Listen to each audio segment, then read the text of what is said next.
Shalom, puji syukur kepada Tuhan Yesus Kristus, kita boleh berjumpa lagi melalui gerakan membaca Alkitab di hari ini. Sebelum kita membaca, mari kita berdoa. Kami bersyukur kepadamu ya Bapa di surga atas kesempatan lagi hari ini. Kami mau membaca firman Tuhan. Kami percaya firman inilah yang terus mengarahkan kami untuk berjalan pada jalan yang Kau kehendaki. Anugerahkan kami hikmat, tapi juga pengertian, supaya kami semakin sadar setiap hari kami harus memuliakan Tuhan dengan selalu membaca, merenungkan, dan melakukan firman. Ini doa kami di dalam nama Tuhan Yesus, kami berdoa. Amin. Kita sudah ada di hari ke-143 melalui pembacaan Ester pasal 1 sampai dengan pasalnya yang kelima. Pada zaman Ahasweros, dialah Raja Ahasweros yang merajai 127 daerah mulai dari India sampai ke Ethiopia. Pada zaman itu, ketika Raja Ahasweros bersemayam di atas takhta kerajaannya di dalam benteng Susan, pada tahun yang ketiga dalam pemerintahannya, diadakanlah oleh Baginda perjamuan bagi semua pembesar dan pegawainya, tentara Persia dan Media, kaum bangsawan dan pembesar daerah hadir di hadapan Baginda. Di samping itu, Baginda memamerkan kekayaan, kemuliaan kerajaannya, dan keindahan kebesarannya yang bersemarak berhari-hari lamanya sampai 180 hari. Setelah genap hari-hari itu, maka Raja mengadakan perjamuan lagi 7 hari lamanya bagi seluruh rakyatnya yang terdapat di dalam benteng Susan. Daripada orang besar sampai kepada orang kecil, bertempat di pelataran yang ada di taman istana kerajaan. Di situ tirai-tirai pada kain lenan, mori halus dan kain ungu tua yang terikat dengan tali lenan halus dan ungu muda bergantung pada tombol-tombol perak di tiang-tiang marmer putih. Sedang katil emas dan perak ditempatkan di atas lantai pualam marmer putih, gewang dan pelinggam.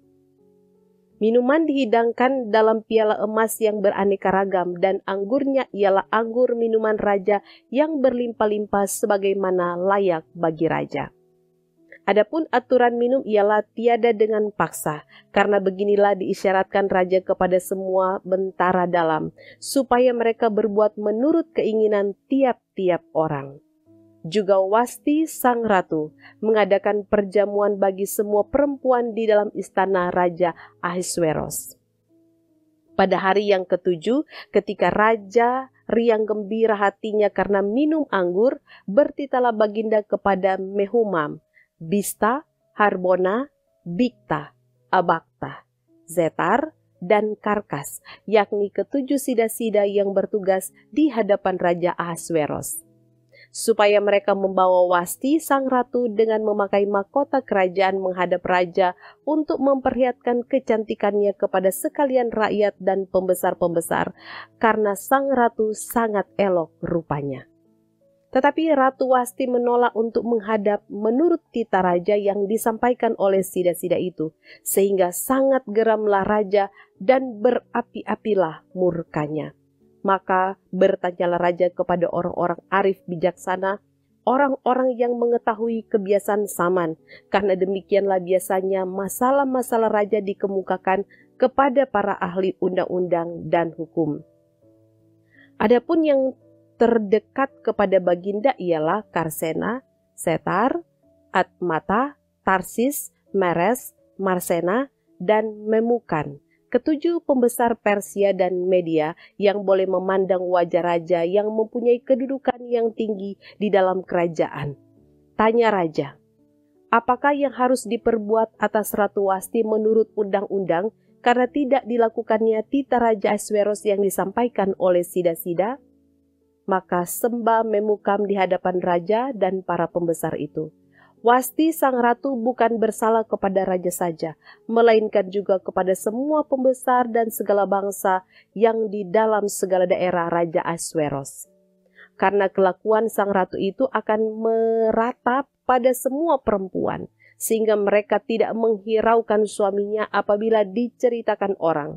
Raja Ahasweros menitahkan supaya Wasti sang ratu dibawa menghadap kepadanya, tetapi ia tidak mau datang. Pada hari itu juga istri para pembesar raja di Persia dan Media yang mendengar tentang kelakuan sang ratu akan berbicara tentang hal itu kepada suaminya, sehingga berlarut-larutlah penghinaan dan kegusaran. Jikalau baik pada pemandangan raja, hendaklah dikeluarkan suatu titah kerajaan dari hadapan baginda dan dituliskan di dalam undang-undang Persia dan Media, sehingga tidak dapat dicabut kembali, bahwa Wasti dilarang menghadap Raja Ahasweros dan bahwa raja akan mengaruniakan kedudukannya sebagai ratu kepada orang lain yang lebih baik daripadanya. Bila keputusan yang diambil raja kedengaran di seluruh kerajaannya, alangkah besarnya kerajaan itu, maka semua perempuan akan memberi hormat kepada suami mereka, dan daripada orang besar sampai kepada orang kecil. Usul itu dipandang baik oleh raja serta para pembesar. Jadi bertindaklah raja sesuai dengan usul Memukam itu. Dikirimkanlah oleh baginda surat-surat ke segenap daerah kerajaan, tiap-tiap daerah menurut tulisannya dan tiap-tiap bangsa menurut bahasanya. Bunyinya, setiap laki-laki harus menjadi kepala dalam rumah tangganya dan berbicara menurut bahasa bangsanya. Sesudah peristiwa-peristiwa ini, setelah kepanasan murka Raja Ahasweros surut, terkenanglah baginda kepada Wasti dan yang dilakukannya dan kepada apa yang diputuskan atasnya. Maka sembah para biduan dan raja yang bertugas pada baginda, hendaklah orang mencari bagi raja gadis-gadis, yaitu anak-anak dara yang elok rupanya. Hendaklah raja menempatkan kuasa-kuasa di segenap daerah kerajaannya, supaya mereka mengumpulkan semua gadis, anak-anak dara yang elok rupanya, di dalam benteng Susan di balai perempuan, di bawah pengawasan Hegai sida-sida raja. Penjaga para perempuan hendaklah diberikan wangi-wangian kepada mereka. Dan gadis yang terbaik pada pemandangan raja, baiklah dia menjadi ratu ganti Wasti. Hal itu dipandang baik oleh raja dan dilakukanlah demikian. Pada waktu itu ada di dalam benteng Susan seorang Yahudi yang bernama Mordekai bin Yair bin Simei bin Kish, seorang Benyamin, yang diangkut dari Yerusalem sebagai salah seorang buangan yang turut dengan Yekonya, Raja Yehuda, ketika ia diangkut ke dalam pembuangan oleh Raja Nebukadnezar, Raja Babel. Mordekai itu pengasuh Hadasa, yakni Ester, anak saudara ayahnya, sebab anak itu tidak beribu bapa lagi. Gadis itu elok perawakannya dan cantik parasnya. Ketika ibu bapanya mati, ia diangkat sebagai anak oleh Mordekai. Setelah titah dan undang-undang raja tersiar dan banyak gadis dikumpulkan di dalam benteng Susan di bawah pengawasan Hegai, maka Ester pun dibawa masuk ke dalam istana raja di bawah pengawasan Hegai, penjaga para perempuan. Maka gadis itu sangat baik pada pemandangannya dan menimbulkan kasih sayangnya, sehingga Hegai segera memberikan wangi-wangian dan pelabur kepadanya, dan juga 7 orang dayang-dayang yang dipilih dari isi istana raja, kemudian memindahkan dia dengan dayang-dayangnya ke bagian yang terbaik di dalam balai perempuan. Ester tidak memberitahukan kebangsaan dan asal-usulnya karena dilarang oleh Mordekai. Tiap-tiap hari berjalan-jalanlah Mordekai di depan pelataran balai perempuan itu untuk mengetahui bagaimana keadaan Ester dan apa yang akan berlaku atasnya. Tiap-tiap kali seorang gadis mendapat giliran untuk masuk menghadap Raja Ahasweros, dan sebelumnya ia dirawat menurut peraturan bagi perempuan selama 12 bulan, sebab seluruh waktu itu digunakan untuk pemakaian wangi-wangian, 6 bulan untuk memakai minyak mur dan 6 bulan lagi untuk memakai minyak kasai, serta lain-lain wangi-wangian perempuan. Lalu gadis itu masuk menghadap raja, dan segala apa yang dimintanya harus diberikan kepadanya untuk dibawa masuk dari balai perempuan ke dalam istana raja. Pada waktu petang ia masuk dan pada waktu pagi ia kembali. Tetapi sesekali ia ke dalam balai perempuan yang kedua di bawah pengawasan Saasgas, sida-sida raja, penjaga para gundik.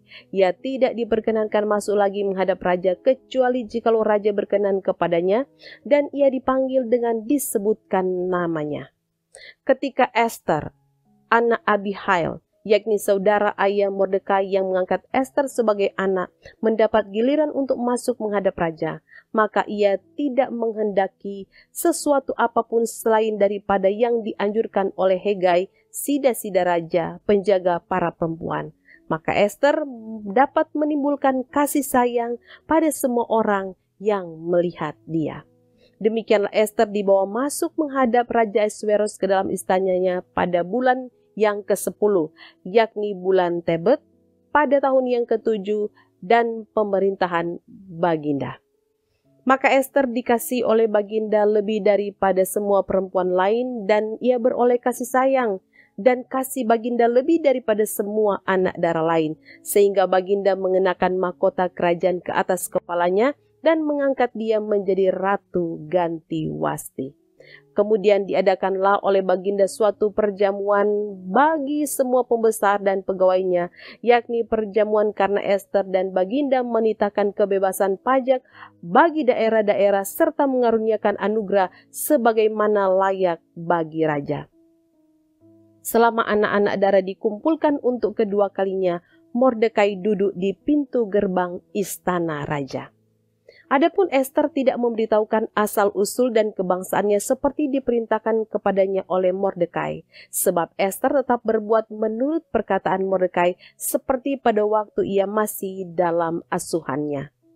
Pada waktu itu, ketika Mordekai duduk di pintu gerbang istana raja, sakit hatilah Bigtan dan Teresh, dua orang sida-sida raja yang termasuk golongan penjaga pintu, lalu berikhtiarlah mereka untuk membunuh Raja Ahasweros. Tetapi perkara itu dapat diketahui oleh Mordekai, lalu diberitahukannya kepada Esther sang ratu, dan Esther mempersembahkannya kepada raja atas nama Mordekai. Perkara itu diperiksa dan ternyata benar, maka kedua orang itu disulakkan pada tiang, dan peristiwa itu dituliskan di dalam kitab sejarah di hadapan raja. Sesudah peristiwa-peristiwa ini, maka Haman bin Hamedata, orang Agag, dikaruniailah kebesaran oleh Raja Ahasweros dan pangkatnya dinaikkan serta kedudukannya ditetapkan di atas semua pembesar yang ada di hadapan Baginda. Dan semua pegawai raja yang di pintu gerbang istana raja berlutut dan sujud kepada Haman, sebab demikianlah diperintahkan raja tentang dia. Tetapi Mordekai tidak berlutut dan tidak sujud. Maka para pegawai raja yang di pintu gerbang istana raja berkata kepada Mordekai, "Mengapa engkau melanggar perintah raja?" Setelah mereka menegur dia berhari-hari dengan tidak didengarkannya juga, maka hal itu diberitahukan merekalah kepada Haman untuk melihat apakah sikap Mordekai itu dapat tetap, sebab ia telah menceritakan kepada mereka bahwa ia orang Yahudi. Ketika Haman melihat bahwa Mordekai tidak berlutut dan sujud kepadanya, maka sangat panaslah hati Haman. Tetapi ia menganggap dirinya terlalu hina untuk membunuh hanya Mordekai saja, karena orang telah memberitahukan kepadanya kebangsaan Mordekai itu. Jadi Haman mencari ikhtiar memunahkan semua orang Yahudi, yakni bangsa Mordekai itu, di seluruh kerajaan Ahasweros. Dalam bulan pertama, yakni bulan Nisan, dalam tahun yang ke-12 zaman Raja Ahasweros, orang membuang pur, yakni undi di depan Haman, hari demi hari dan bulan demi bulan sampai jatuh pada bulan yang ke-12, yakni bulan Adar. Maka sembah Haman kepada Raja Ahasweros, ada suatu bangsa yang hidup tercerai-berai dan terasing di antara bangsa-bangsa di dalam seluruh daerah kerajaan tuanku. Dan hukum mereka berlainan dengan hukum segala bangsa, dan hukum raja tidak dilakukan mereka, sehingga tidak patut bagi raja membiarkan mereka leluasa. Jikalau baik pada pemandangan raja, hendaklah dikeluarkan surat titah untuk membinasakan mereka. maka hamba akan menimbang perak 10.000 talenta dan menyerahkannya kepada tangan para pejabat yang bersangkutan supaya mereka memasukkannya ke dalam perbendaharaan raja. Maka raja mencabut cincin meterainya dari jarinya, lalu diserahkannya kepada Haman bin Hamedata, orang Agag, seteru orang Yahudi itu. Kemudian titah raja kepada Haman, perak itu terserah kepadamu, juga bangsa itu untuk kau perlakukan seperti yang kau pandang baik. Maka dalam bulan yang pertama, pada hari yang ke-13 dipanggillah para panitera raja, lalu sesuai dengan segala yang diperintahkan Haman, ditulislah surat kepada wakil-wakil raja, kepada setiap bupati yang menguasai daerah dan kepada setiap pembesar bangsa, yakni kepada tiap-tiap daerah menurut tulisannya dan kepada tiap-tiap bangsa menurut bahasanya. Surat itu ditulis atas nama Raja Ahasweros dan dimeterai dengan cincin meterai raja. Surat-surat itu dikirimkan dengan perantaraan pesuruh-pesuruh cepat ke segala daerah kerajaan, supaya dipunahkan, dibunuh dan dibinasakan semua orang Yahudi daripada yang muda sampai kepada yang tua, bahkan anak-anak dan perempuan-perempuan pada satu hari juga, pada tanggal 13 bulan yang ke-12, yakni bulan Adar, dan supaya dirampas harta milik mereka. Salinan surat itu harus diundangkan di dalam tiap-tiap daerah, lalu diumumkan kepada segala bangsa supaya mereka bersiap-siap untuk hari itu. Maka dengan tergesa-gesa berangkatlah pesuruh-pesuruh cepat itu atas titah raja, dan undang-undang itu dikeluarkan di dalam benteng Susan. Sementara itu, raja serta Haman duduk minum-minum, tetapi kota Susan menjadi gempar. Setelah Mordekai mengetahui segala yang terjadi itu, ia mengoyakkan pakaiannya, lalu memakai kain kabung dan abu, kemudian keluar berjalan di tengah-tengah kota sambil melolong-lolong dengan nyaring dan pedih. Dengan demikian datanglah ia sampai ke depan pintu gerbang istana raja, karena seorang pun tidak boleh masuk pintu gerbang istana raja dengan berpakaian kain kabung. Di tiap-tiap daerah kemana titah dan undang-undang raja telah sampai, ada perkabungan yang besar di antara orang Yahudi, serta puasa dan ratap tangis. Oleh banyak orang dibentangkan kain kabung dengan abu sebagai lapik tidurnya. Ketika dayang-dayang dan sida-sida Ester memberitahukan hal itu kepadanya, maka sangatlah risau hati sang ratu, lalu dikirimkannyalah pakaian supaya dipakaikan kepada Mordekai, dan supaya ditanggalkan kain kabung daripadanya, tetapi tidak diterimanya. Maka Ester memanggil Hatta, salah seorang sida-sida raja yang ditetapkan baginda melayani dia, lalu memberi perintah kepadanya menanyakan Mordekai untuk mengetahui apa artinya dan apa sebabnya hal itu.